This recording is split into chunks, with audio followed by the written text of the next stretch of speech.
أعوذ بالله من الشيطان الرجيم بسم الله الرحمن الرحيم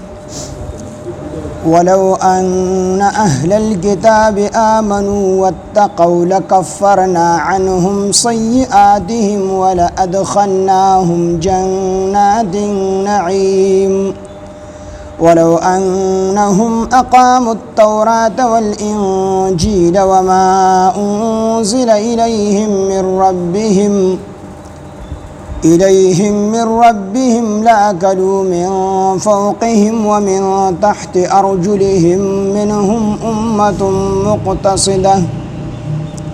وكثير منهم ساء ما يعملون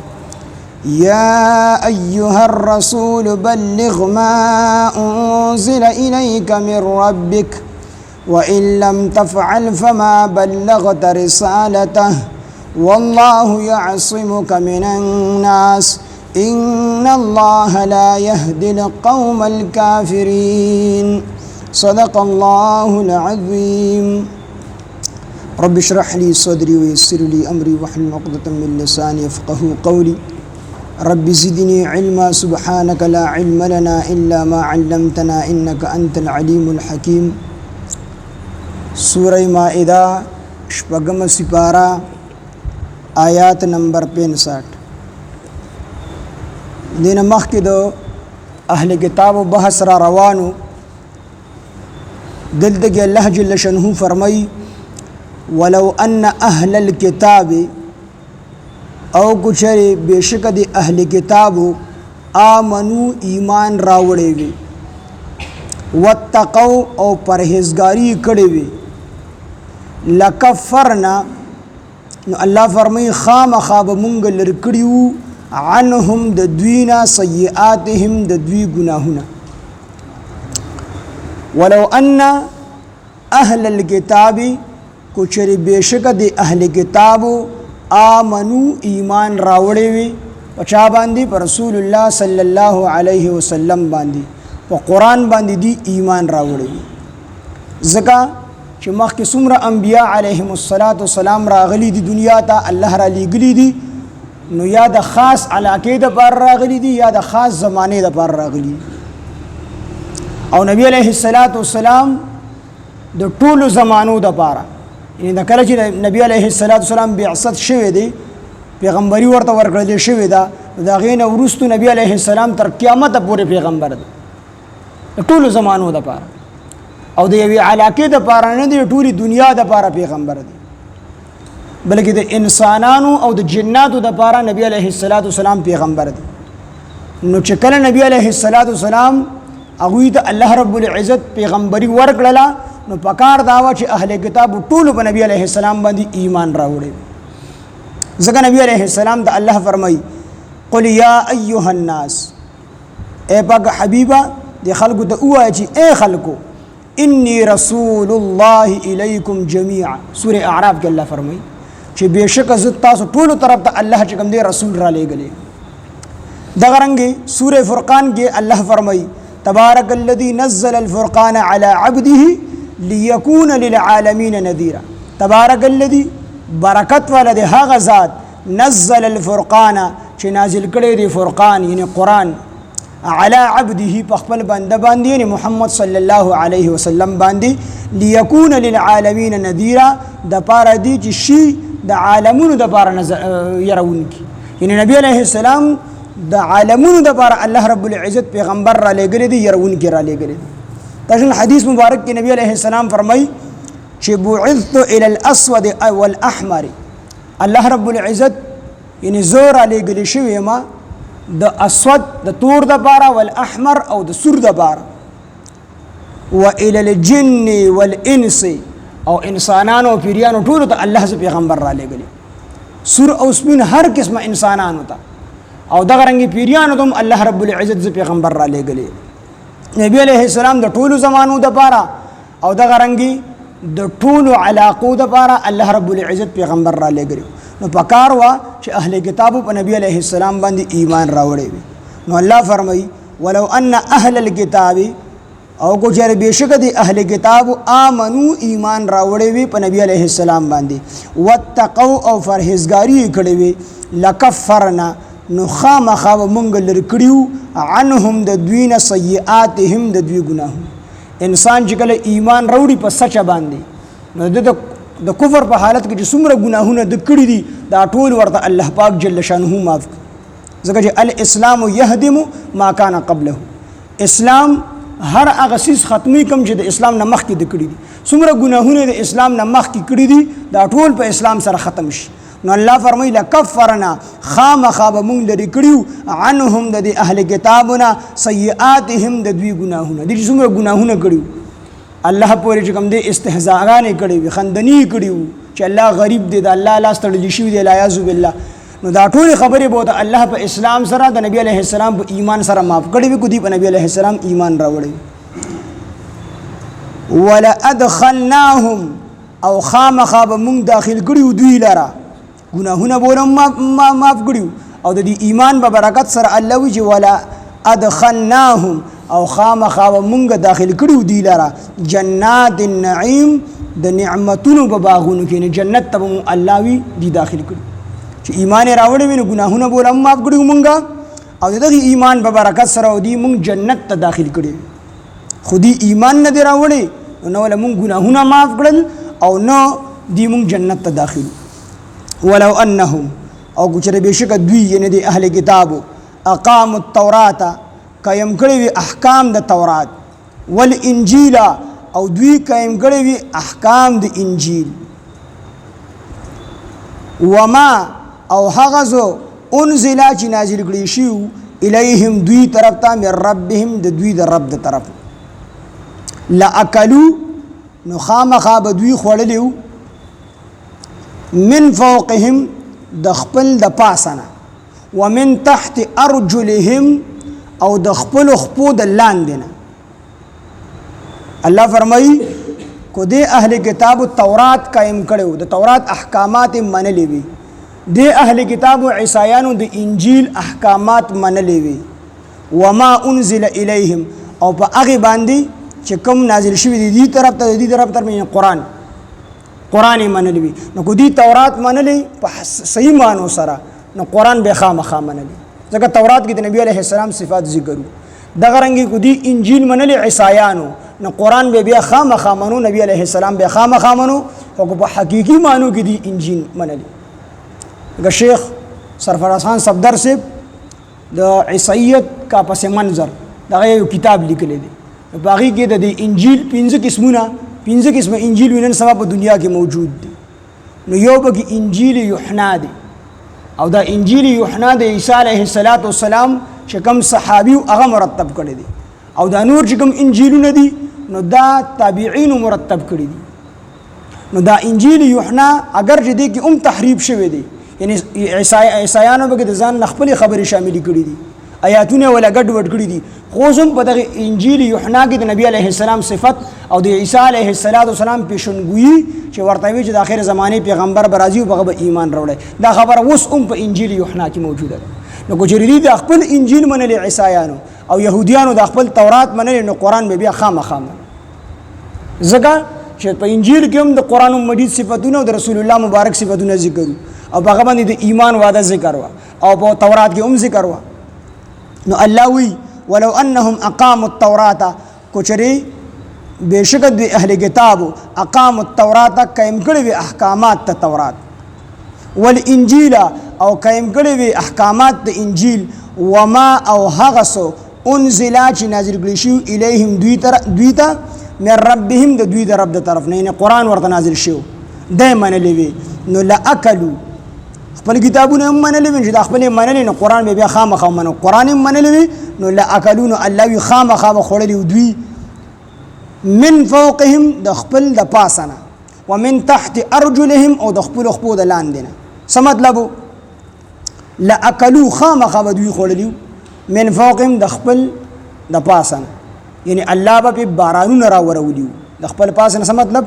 الله به بارانونه را ورولي ومن تحت ارجلهم او د خپل خپو د لاندې نه د هغه باران په ذریعہ به د الله پاک میوه او دغه رنګ سبزه او سکس کیزونه چې د ځمکې نه راخیږي فصلونه دا ټول به ورته الله ورکړي. مطلب یې دا دی چې الله به د اسمان او د ځمکې د دواړو برکات چې کوم دی راوپوره کړي. خدا د هغې وخت چې کوم د نبي علیه السلام په دور کې اهل کتاب کو دوی داسې کړی وي نو الله به د دنیا د اسمانو او د ځمکې د دواړو برکات چې کوم دی را برسېره کړي. دنیا کې به ته الله ښکلې روزي ورکړي. نو یو معنی دا ده چې د فوق نه د پاسې نه چې کوم دی مراد باران او د لاندې خپو د لاندې نه مراد د ځمکې چې کوم څیزونه راټوکي دا دي. او بعضې مفسرین وایي چې د پاس نه مراد میوې دي، میوې خلک د برې نه راشوکي، او د لاندې نه مراد سبزه او دا کوم څیزونه چې په پټي کې کېږي لاندې د انسان د لاندې وي نو دغه سبزه وغیره ته مراد. مطلب دا دی چې د دواړو تفسیرونو مطلب هم دا دی چې الله به دنیوي فراخي کړې وه، دنیوي فراخي په الله کړې وه. لاکلوا خامخا به دوی خوړلي من فوقهم د خپل پاسې نه، ومن تحت ارجلهم او د خپل د خپو د لاندې نه. نو یو معنی دا من فوقهم چې الله به د برې نه بارونونه کړي، ومن تحت ارجلهم د لاندې نه چې کوم دې سبزانې راټوکېدلې وي د هغې په وجه باندې. لاکلوا من فوقهم دویم تفسیر یې دا دی چې دوی به خامخا خوړي من فوقهم د خپل د پاسه نه میوې به خوړی، میوه به الله چې کوم د میوو کثرت په الله کړو. ومن تحت ارجلهم او د خپل خپو د لاندې نه د سبزی ترکارۍ وغیره د دې کثرت په الله کړو. منهم بعض د اهل کتابونه امه مقتصده، امه مقتصده، بعض د دوی نه داسې ډله ده چې هغه میانه روی والا ډله ده، میانه روی درمیانه ډله ده، اعتدال والا ډله ده. مطلب یې دا دی چې د دینه بعضې کسان داسې چې هغې ایمان راوړی دی په نبي علیه السلام، اعتدال والا ډله ده چې په هغې کې په یهودو کې عبدالله بن سلام رضی الله عنه دی، حضرت ثعلبه رضی الله عنه، حضرت اسید رضی الله عنه، حضرت بنیامین، دی په یهودیت کې پاتې شوي دي او بیا په نبی علیه السلام باندې ایمان راوړی دی. نو ورته د اهل کتاب د تورات ثواب ملاویږي، ورته د قرآن او په نبی علیه السلام د ایمان ثواب ملاوي، دي دواړه ثوابونه ګټلي دي. او دغه رنګ عدی بن حاتم او حضرت تمیم داری رضی الله عنه او دغه رنګ نجاشي بادشاه دا عیسایانو دی په عیسایت کې مخبل زندگی تیر کړ دی، بیا وروسته په نبی علیه السلام باندې ایمان راوړی دی. خو د اهل کتابونو ډېرو کمو کسان په شمار باندې کسانو ایمان راوړی دی، نورو نه دی راوړی. او تاسو ته مې وجه ویلو چې د هغې په زړه کې د ټولو نه د هغې د ایمان نه راوړو غټه وجه دا و چې په زړه کې ضد و، عناد و، پکې دښمني و د نبي علیه السلام سره. ومنهم او بعضې د اهل کتابونه امه مقتصده، ډله ده مقتصده درمیانه اعتدال والا. وکثیر منهم او ډیر د اهل کتابونه ساء بد دي ما هغه څه یعملون چې دوی کوي، یعنی لږو د ایمان راوړل دي په نبي علیه السلام، او ډیر د اهل کتابونه داسې دي چې هغوی بد عملونه کوي، یعنی نبي علیه السلام پیژني چې دا د الله چې کوم دی پیغمبر دی. بلکې د یهودو باره کې خو الله فرمایي چې دوی به داسې پیژندو یعرفونه کما یعرفون ابناءهم، چې دوی به نبي علیه السلام داسې پیژندو لکه دوی چې خپل زامن داسې نه پیژني څنګه چې نبي علیه السلام پیژني. عبدالله بن سلام رضی الله عنه چې موږ نه خپل زامنو کې غلطي کېدلی شوه چې دا زما کم زوی دی، خو نبي علیه السلام په پیژندو کې زموږ نه دا غلطي هم نه شوه کېدلی، دوره د خوا نه موږ نبي علیه السلام پیژندو، خو د ضد او د عناد د وجې ایمان نه راوړو. نو وکثیر منهم او ډیر د اهل کتابونه ساء بد دي ما هغه څه یعملون چې دوی کوي. څه کوي؟ دوی ته خپته چې نبي علیه السلام د الله پیغمبر دی، ښې پیژني، بیا به هم ایمان نه راوړي. بلکې یهود خو مدینه منوره کې په دې انتظار باندې خپلو مشرانو کېنولي وو چې د آخر زمانې پیغمبر به په مکه کې پیدا کېږي، هلته کې به خپله زندګي تیري، بیا به مدینې منورې ته راځي او تاسو به دلته کې ایمان راوړئ. او هغه بادشاه ورته خپل کور هم وقف کړی چې راغی نو دا کور به هغه ته چې کوم دی ورکوئ، خو د هغې باوجود ایمان رانوړو. یا ایها الرسول، اے رسول صلی الله علیه وسلم، بلغ ورسوه ما هغه احکامات انزلا چې نازل کړي شوي دي الیک تا طرف من ربک ستا د رب د طرف نه. یا ایها الرسول، اے رسول صلی الله علیه وسلم، بلغ ورسوه ما هغه څه انزلا چې نازل کړي شوي دي الیک تا طرف ته من ربک ستا د رب د طرف نه. نبی علیه السلام د حکم دی چې څه تا ته الله در نازل کړي دي دا ټول امت ته ورسوه. وان لم تفعل، کو چېرې تا داسې ونه کړل وان لم تفعل کو چرتا دسی اون کړل یعنی د الله احکامات دی اون رسول څومره احکامات چې د الله چې کوم دی در نازل کړي دي دا ټول دی امت ته اون رسول نو فما بلغتا نو دی رسول تا رسالته هیڅ پیغام د الله فما بلغتا نو دی رسول تا رسالته هیڅ پیغام د الله کو چرتا پکې څه قسمه کوتاهي وکړه نو دا د سیده چې دا د الله هیڅ پیغام نه دی رسول نبی علیہ الصلوۃ والسلام د الله فرمایي کو چرتا څومره سيزونه چې تا ما در نازل کړي دي څنګه مې در نازل کړي دي دا تا د امت ته ورسو حکم دی نبی علیہ السلام ته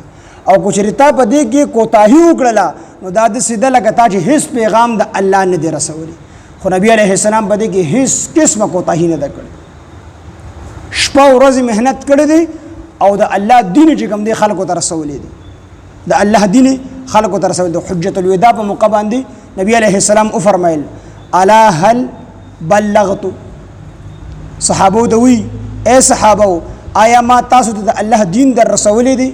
نو صحابو ټول په یو आवाज باندې وی بشکا د الله پیغمبر ته د الله د دین حق ادا کړی دی نبی علیہ السلام او فرمایل فليبلغ الشاهد الغائب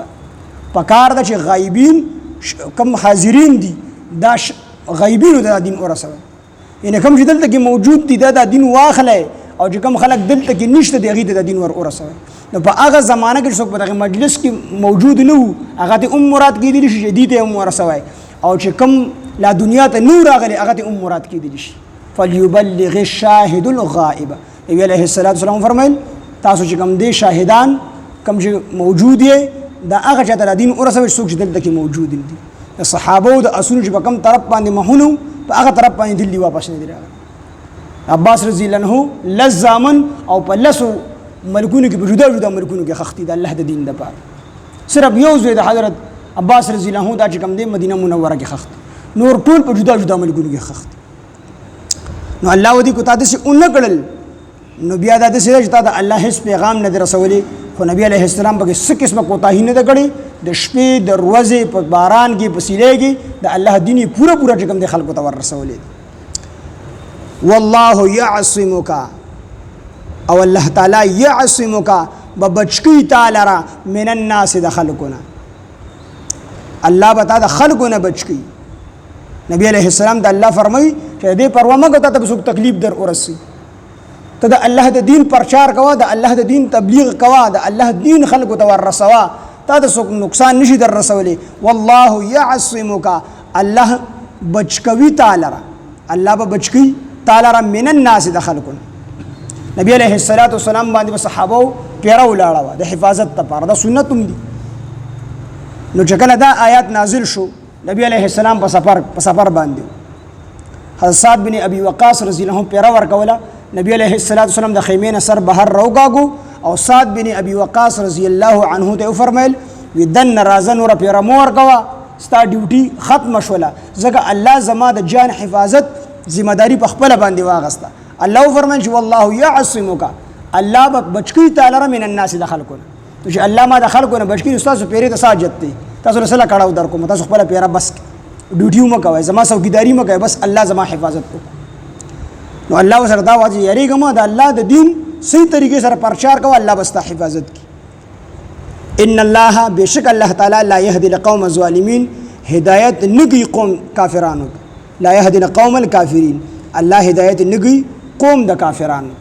دیکھ نبی علیہ السلام دم تسلی چې خپل مهنت جاری ساته کو څوک ایمان راوړي او کو نه راوړي اندرتهم ام لم تنذرهم فهم لا يؤمنون نبی علیہ السلام د الله فرمایي کو ته یاره دی لره کو نه یاره دی لره خودی ایمان نه راوړي بیا هم نبی علیہ السلام د حکم دی چې د الله د دین رسوا نو کو دی ایمان راوړي او کو نه راځي خو د نبی علیہ السلام د مرتبه ترقی په برکې نبی علیہ السلام د بار بار الله ثوابونه ورک اجرونه وته ورک نبی علیہ السلام د دې کې تسلی ده چې ته هم پریشان کېږه دا کوم چې ایمان نه راوړي نه دی راوړي ځکه الله په زور باندې بچا باندې ایمان نه راوړي چې دا چا په زړه کې د ایمان طلب نه وي په زړه کې طلب نه وي د الله ایمان نه نصیب کوي چې کله په زړه کې طلب پیدا شو الله ورله بیا چې کوم دی وجود ورکړي او په زور الله پاک چې په سلول نه راځي ته خامخا مسلمان شي او نه مسلمانان ته دا حکم کوي چې تاسو سړی په زور باندې مسلمان کې دا حکم نشته په زور به یو کافر نه مسلمان البته چې کوم مسلمانان دي نو په دې باندې به الله قرآن په زور باندې مني او د الله احکامات په زور ژوند دي کوي خو زور دا به عوام نه کېږي د حکومت وقت کار دی